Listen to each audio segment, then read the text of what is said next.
Sanda Banfumu, une émission culturelle congolaise. Sanda Banfumu est une école d'accueil. Sanda est un lieu d'accueil. Cette émission est présentée par le père jésuite Anicem Teba et la technique est assurée par l'ingénieur Tukwela et ingénieur béni. Aujourd'hui nous avons un grand invité. Restez à l'écoute et émission. Émission de Sanda Banfumu au service des cultures congolaises.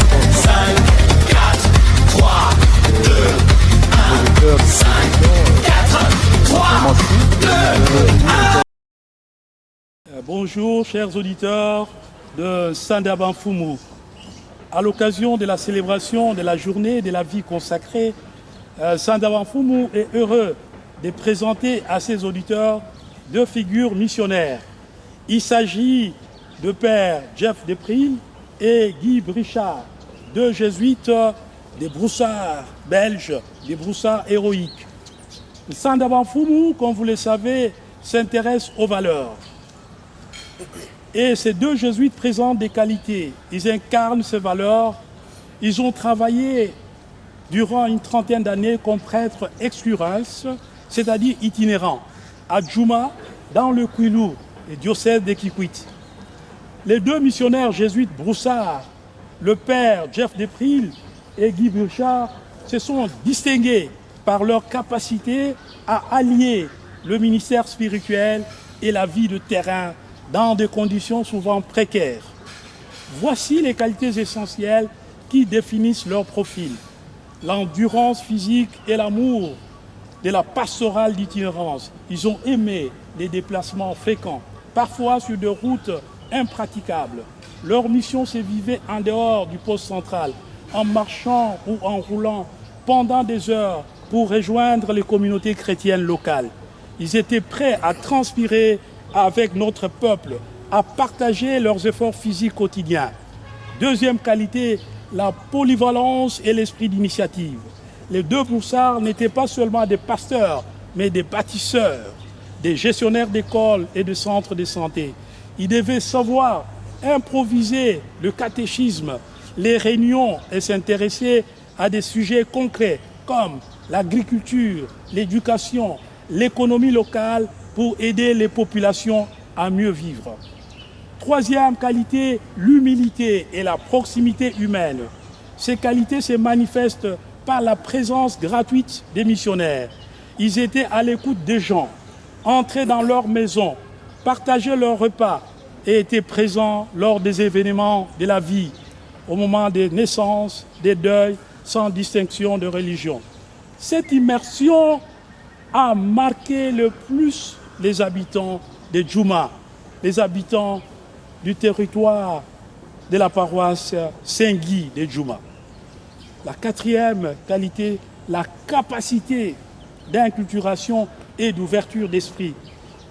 Les deux missionnaires possédaient une connaissance approfondie des coutumes locales et de nos langues. Leur approche a été holistique, respectant les traditions tout en proposant l'évangile par leur exemple de vie.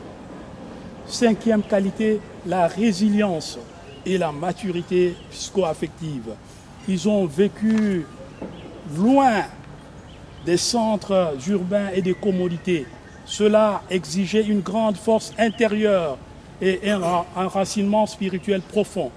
Les deux missionnaires ont été capables de supporter la solitude ou l'isolement tout en restant des leaders, serviteurs joyeux et encourageants.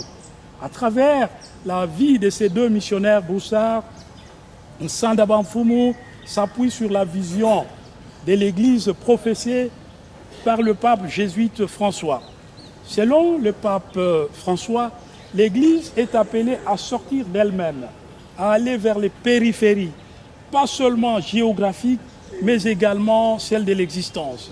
Celle du mystère du péché, de la souffrance, de l'injustice, celle de l'ignorance et de l'absence de foi, celle de la pensée, celle de toutes les formes de misère.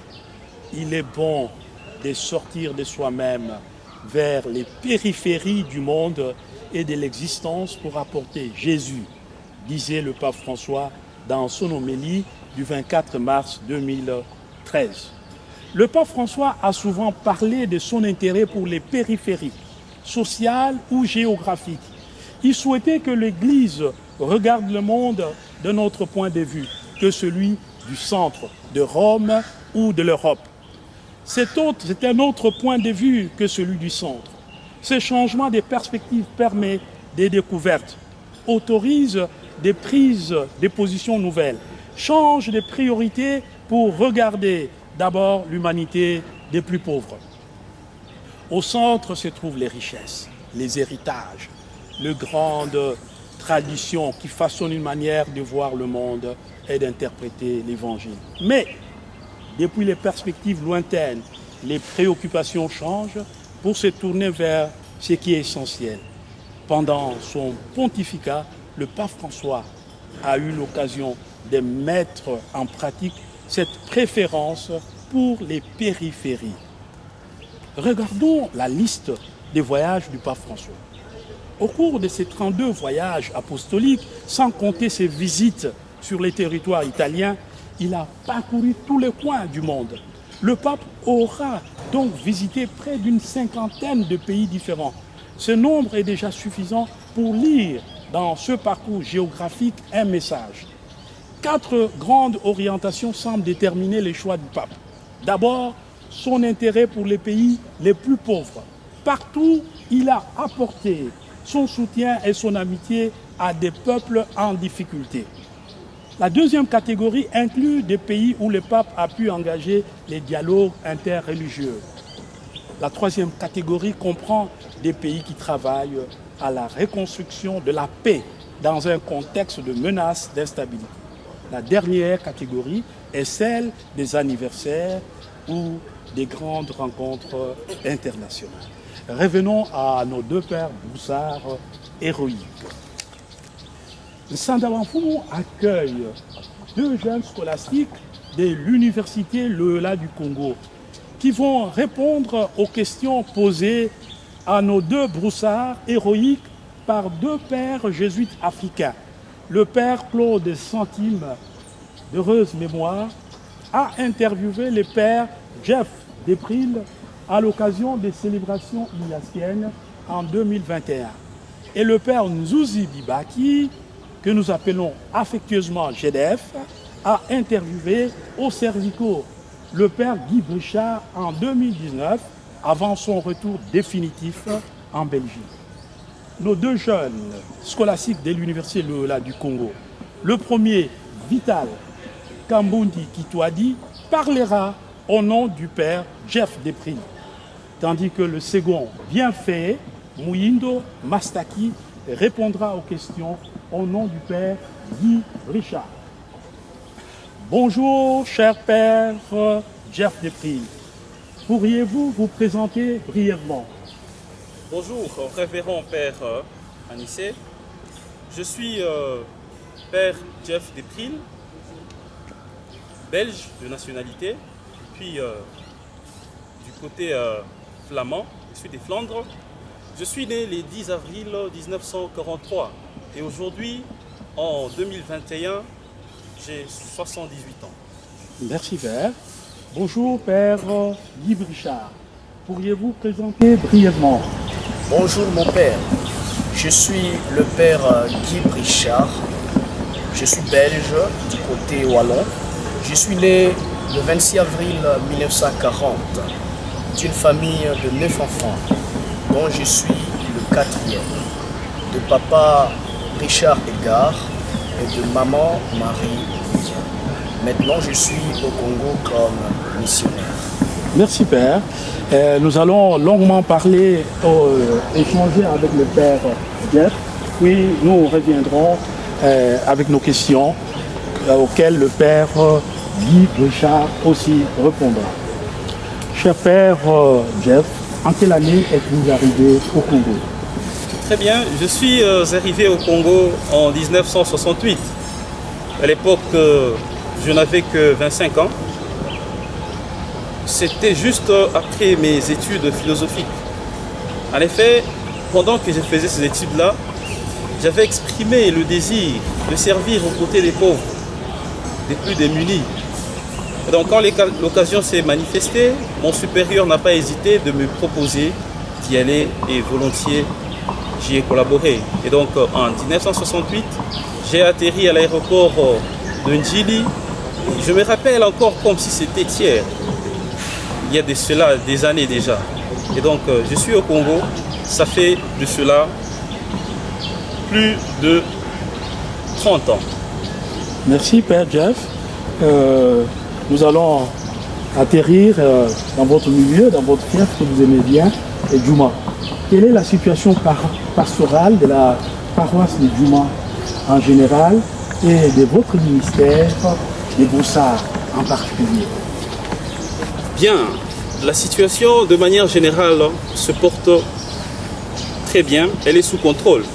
Et déjà, il faut remarquer qu'à Djouma, la population est nombreuse et la paroisse Saint-Guy est une paroisse populeuse. Et donc, nous organisons les choses d'une certaine manière à ce que tout le monde se sente plongé dans la foi et dans le mystère du Christ. Nous avons d'abord l'aspect des messes. Nous avons au moins une messe par jour. Je dis au moins parce que régulièrement, c'est-à-dire pendant la période des cours, il y a 3 messes, particulièrement pour les enfants en uniforme, communément appelés les élèves. C'est-à-dire une messe pour les élèves de l'école primaire, une messe pour les élèves garçons des humanités, d'abord des secondaires et des humanités, et une 3e messe pour les élèves filles. Alors, chaque dimanche, en temps normal, vous comprenez par là, en temps des cours, il y a 2 messes qui sont organisées. La première et la 2e messe, et nous nous adaptons à la langue du milieu et en y mettant aussi du français, parce qu'il y a des élèves qui y sont. Et pendant les périodes, bien pendant le temps des vacances, il n'y a qu'une seule messe. Ça, c'est de manière générale au niveau de la paroisse elle-même. Mais nous entrons aussi, nous allons à l'intérieur de Djouma et nous y allons 3 fois l'an. En y allant, nous organisons des messes et en organisant ces messes-là, il y a l'opportunité d'administrer des sacrements. Le sacrement de baptême, de l'Eucharistie, de confirmation. Parlons de sacrement de baptême. Nous sommes dans l'esprit de l'Église et nous encourageons le baptême des bébés. On appartient au Christ tôt. Et donc nous sommes dans cette logique-là. On n'attend pas que l'enfant ait l'usage de sa raison. Nous partons déjà pendant qu'il est encore petit, innocent, et les parents décident à sa place, l'orientent, prennent une certaine orientation pour cet enfant. Et donc c'est cela, le sacrement de baptême, nous l'administrons un peu tôt, alors très tôt. Le sacrement de l'Eucharistie intervient aussi après les enseignements des catéchistes qui font un bon travail, un très bon travail, dois-je le reconnaître. Et enfin, il y a le sacrement, je ne dirais pas enfin, parce que je vais parler aussi du sacrement de mariage. Il y a le sacrement de la confirmation.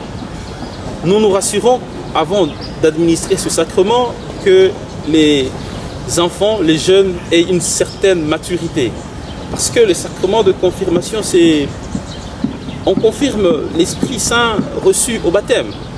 On le confirme et on accorde maintenant cette responsabilité aux confirmés de témoigner librement du Christ. Les sacrements de mariage, c'est un sacrement qui n'est pas très célébré. Pourquoi? Parce qu'il y a comme une certaine crainte, surtout de la part des hommes, à s'engager, à se lier à une seule femme. Donc on aime bien rester dans la liberté, si on peut me prêter le mot. Jouer à gauche, à droite, mais nous encourageons de manière très sérieuse aux hommes à se décider une fois pour toutes et évoluer avec une seule personne. D'ailleurs, les Écritures, les Saintes Écritures sont claires. L'homme s'attache à sa femme. Et il n'y a que ça. On ne dit pas l'homme s'attache à ses femmes, à sa femme, il n'y a que ça. Et donc c'est cet aspect-là. Il y a, pour ce qui est de la collaboration ou bien de la pastorale, les CVB, Communauté ecclésiale vivante de base. C'est le premier noyau, un peu ecclésial, où les chrétiens apprennent à se connaître d'abord eux-mêmes. Prenons le cas de l'intérieur, où nous n'allons que 3 fois. Il n'y a que les CVB qui entretiennent cette flamme de foi. Au cas contraire, les choses s'éteindraient et on arriverait là, on repartirait toujours à zéro. Et donc les CVB font un travail de titan et ils entretiennent la flamme que le prêtre vient allumer et puis ils le retrouvent. Il y a les mouvements d'action catholique, il y a les Kiro à gauche, les K à droite, les Bidengue à Mwinda. Et donc toutes ces activités-là contribuent à préserver, à conserver, à entretenir la flamme de la foi. Merci Père Jeff. Depuis combien de temps faites-vous l'itinérance dans la paroisse de Djouma? Je dois l'avouer, depuis 1988. Cela fait pratiquement 33 ans, ici en 2021. Mais avant, j'aimerais quand même revenir sur les 2 dernières missions, avant de me plonger dans l'itinérance à Djouma. J'ai travaillé au noviciat, j'ai servi au noviciat comme Père Socius, le noviciat de Tchangungu, au Rwanda. J'ai servi aux côtés des 2 pères maîtres. Le premier, le père Guyot, et le second, le père Kerekezi. Le père Karekezi, de 1984-86. Donc les 2 ans là, je servis avec 2 pères maîtres. Alors pour la petite anecdote, c'est que c'est en 1985, pendant que j'étais socius du père maître, que j'ai eu à recevoir les pères Fayama Fabrice, le père Crispin Pouloulou, le père Rigobert Minani, qui était encore très jeune, et père Fari en 1984, qui était encore très jeune. Et donc aujourd'hui, ça fait de la joie quand vous voyez les jeunes que vous aviez reçus briller, et ils sont un peu comme des lumières qu'on a placées sur des montagnes, et les jeunes les prennent pour des modèles. Quoi de plus que d'exprimer sa gratitude au Seigneur d'avoir donné à la compagnie de personnes aussi sérieuses, engagées, responsables dans la mission du Christ.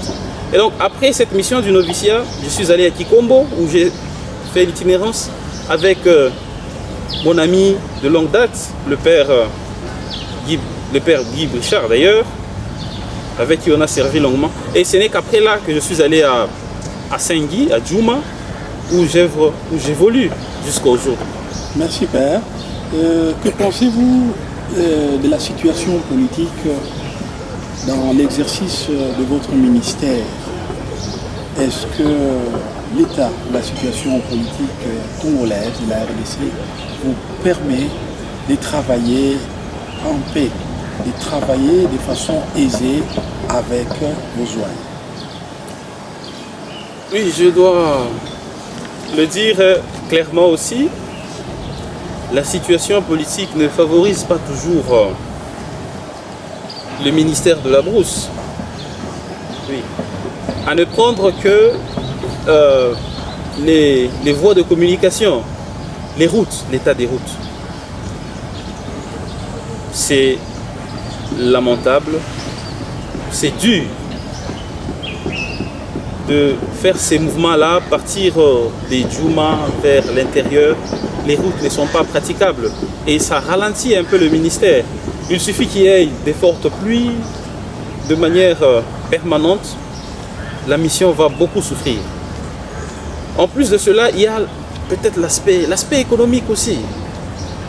nos chrétiens, en fait, les chrétiens, tout retombe sur nous qui sommes, comme on peut dire, les consolateurs de ces peuples-là, qui souffrent, qui n'ont pas quoi manger, qui n'ont pas quoi se vêtir convenablement. Et ils viennent nous poser ces problèmes-là et nous les portons dans nos prières, nous les encourageons. La prière, en soi, elle ne suffit pas. Et nous demandons, peut-être c'est l'occasion de demander aussi aux autorités de voir comment améliorer l'état de vie, la situation des chrétiens à Djouma. Un autre aspect, c'est par rapport à l'enseignement.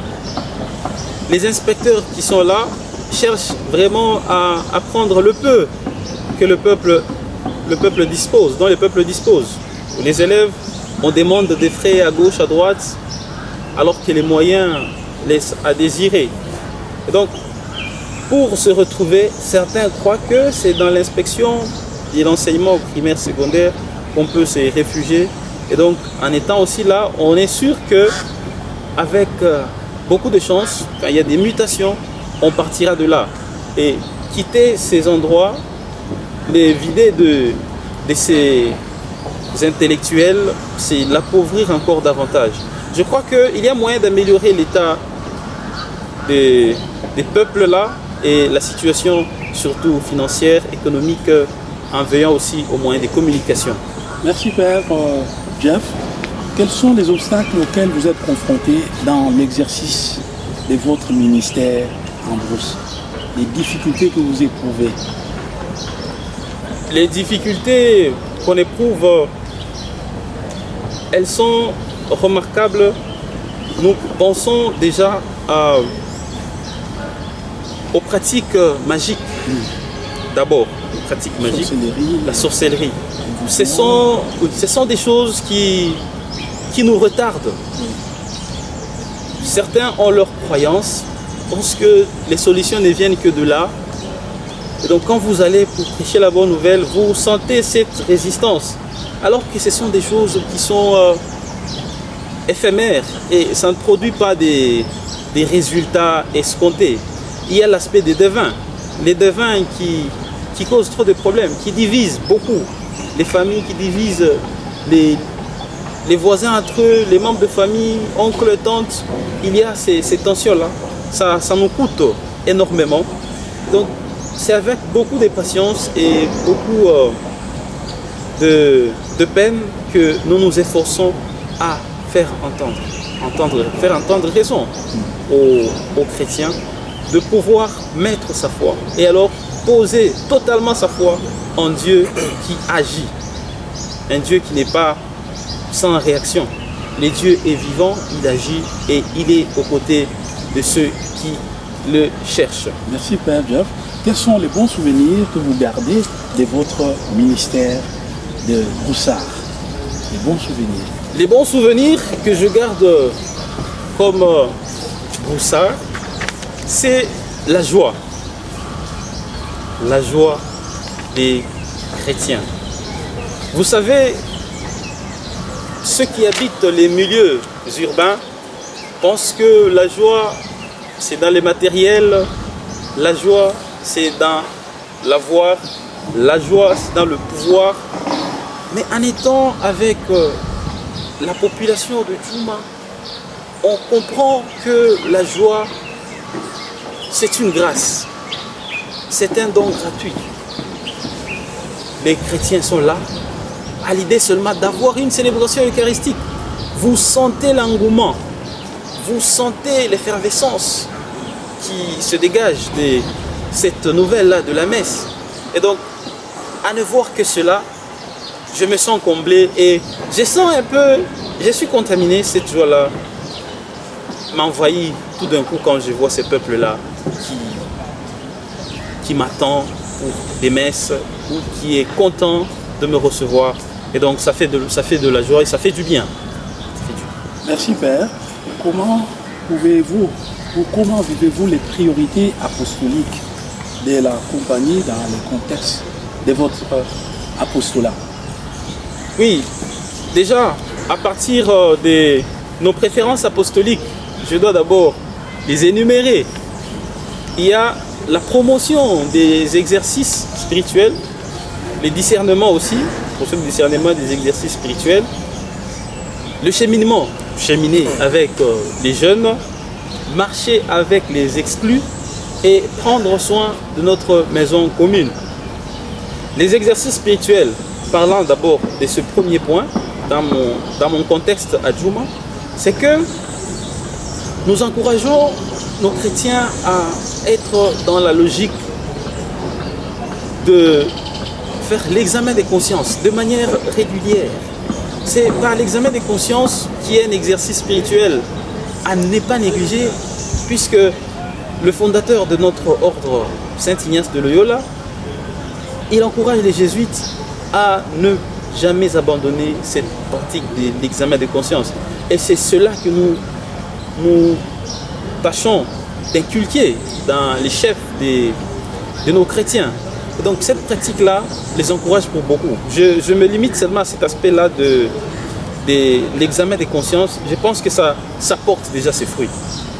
Cheminer avec les jeunes. Je vous l'ai dit à l'introduction, il y a beaucoup d'élèves qui ont besoin d'un accompagnement.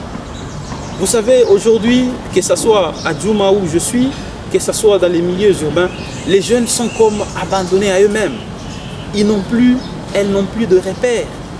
Les aînés sont en train de démissionner.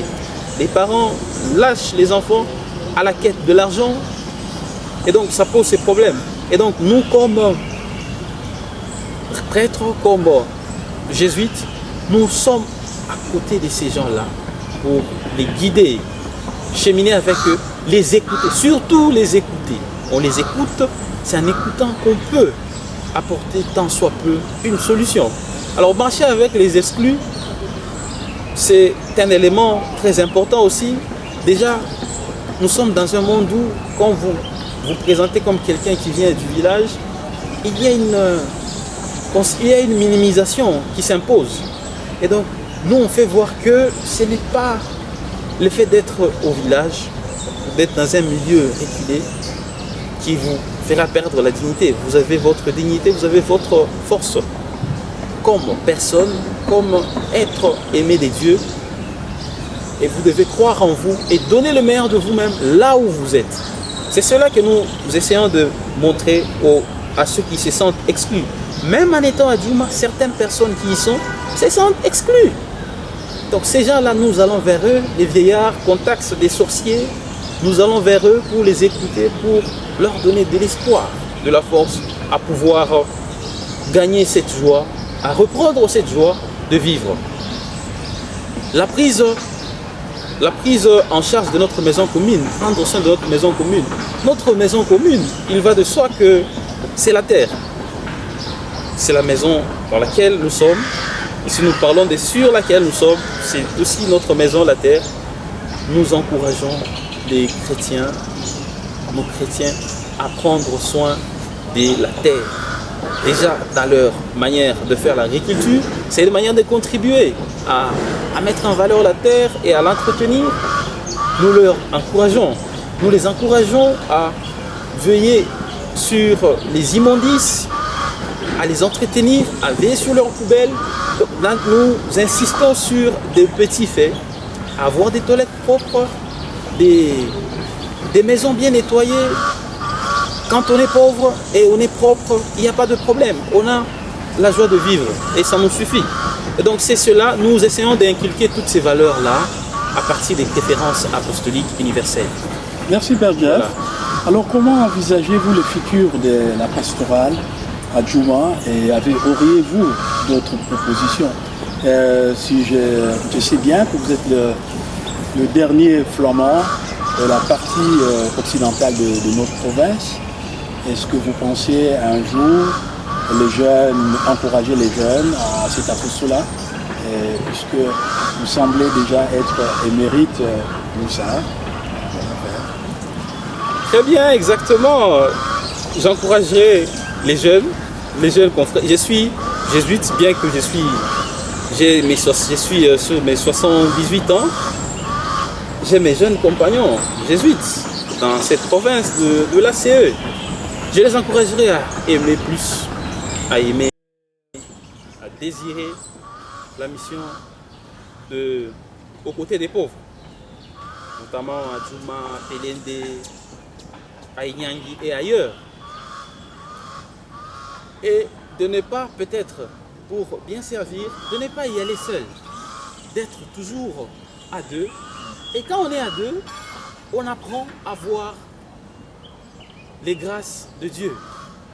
Et on apprend à regarder dans la même direction. Et en ayant le regard fixé dans la même direction, on apprend à se connaître, à être patient et à partager ses joies et ses peines. Je vous ai fait voir cela, révérend Père, que j'ai évolué avec mon ami Guy Brichard. Déjà, comme vous le savez, il est wallon, je suis flamand. Vous savez que ces deux tribus ne marchent pas ensemble. Mais on a appris à marcher ensemble, à nous aimer, à travailler ensemble, à voir le bon côté des choses, à voir les qualités. J'ai appris à voir les qualités en lui. J'espère qu'il a appris à voir les qualités en moi, puisqu'on a œuvré pendant longtemps. Et donc c'est cela, les jeunes religieux, je les encourage, les jeunes religieuses aussi, puisque c'est intéressant aussi d'avoir les religieuses dans ces milieux-là, d'avoir ce désir de servir aux côtés des pauvres et de manifester cela à leurs supérieurs. Les supérieurs, je pense, les supérieurs provinciaux, mais je ne vois pas pourquoi est-ce qu'ils vont éteindre cette flamme. Pourquoi est-ce qu'ils vont refuser ces demandes aux jeunes, encourager ces jeunes-là par des sessions de formation, par des retraites et surtout en les encourageant plus à être des hommes de prière. C'est en aimant la prière qu'on peut désirer aussi les services des pauvres et être dans des milieux où les gens ne veulent pas partir. Ce sont d'ailleurs ce que le pape François, notre frère d'heureuse mémoire, disait, les périphéries, l'amour des périphéries. Nous pouvons dire aimer les périphéries, mais aller encore plus, c'est aller au coin, dans des coins où les gens ont peur d'aller. C'est très important, l'aspect d'avoir peur. On a peur de l'inconnu. Et les jésuites, c'est celui-là. Saint Ignace, en demandant au pape d'accepter l'ordre, il avait manifesté avec ses confrères bien entendu, ils avaient manifesté ce désir-là, d'aller là où le pape les enverrait, et le pape, sachant qu'il avait affaire aux personnes humbles, bien que instruits, les encourageait d'aller là où on avait besoin d'eux, c'est-à-dire là où personne ne pouvait aller. Donc c'est dans cette logique-là que j'encouragerais les jeunes à suivre ces pas de Saint Ignace. Ne sont pas des modèles, peut-être pour certains, mais à se laisser guider par le feu de l'esprit et les discernements des supérieurs. Merci Père Jeff pour ces beaux témoignages. Et maintenant, on va causer avec votre grand ami, le Père Guy Brichard. Cher Père Guy, comment est née votre vocation dans cet apostolat de Bonsard, cet apostolat d'itinérance? Merci Père pour la question. Après avoir suivi une formation bien soutenue, une formation religieuse et sacerdotale en Belgique, j'ai été envoyé d'abord au Burundi, à Bujumbura, ma première mission. Et à Bujumbura, j'ai même obtenu une licence en philologie romane en 1869. J'ai travaillé au collège du Saint-Esprit, un apostolat que j'ai tant aimé, qui m'a beaucoup aidé et par lequel je me suis beaucoup découvert. Puisque par cet apostolat, j'ai marché avec les jeunes qui avaient besoin de cet accompagnement. Puisque notre vocation comme jésuite, c'est pouvoir aider aussi ces jeunes à avoir un avenir meilleur. Une formation intégrale qui puisse toucher le spirituel, qui puisse toucher le psychologique, qui puisse toucher la vie humaine dans son intégralité. J'ai beaucoup aimé cet apostolat puisque j'ai travaillé au collège du Saint-Esprit et après j'ai quitté Bujumbura. Et quand j'ai quitté Bujumbura, à l'époque il y avait de problèmes politiques. Le président Mobutu au Congo ne recevait pas des étrangers qui étaient expulsés de notre pays. Et dans notre cas, le président burundais chassait de prêtres. Pas parce qu'ils étaient, pas parce qu'ils étaient mauvais, mais parce qu'ils étaient bons. Des bons prêtres, ça le gênait. Et pour mon cas, j'ai quitté le Burundi. Heureusement, j'ai eu la permission. Je suis arrivé au Congo et le provincial du Congo m'a confié une mission. Il m'a envoyé à Djouma et c'est comme ça que je suis arrivé à Djouma où je travaille aujourd'hui. Sanda Banfumu, une émission culturelle congolaise. Sanda Banfumu est une école d'accueil. Sanda est un lieu d'accueil. Cette émission est présentée par le père jésuite Anissem Teba et la technique est assurée par l'ingénieur Tupuela et ingénieur Béni. Aujourd'hui nous avons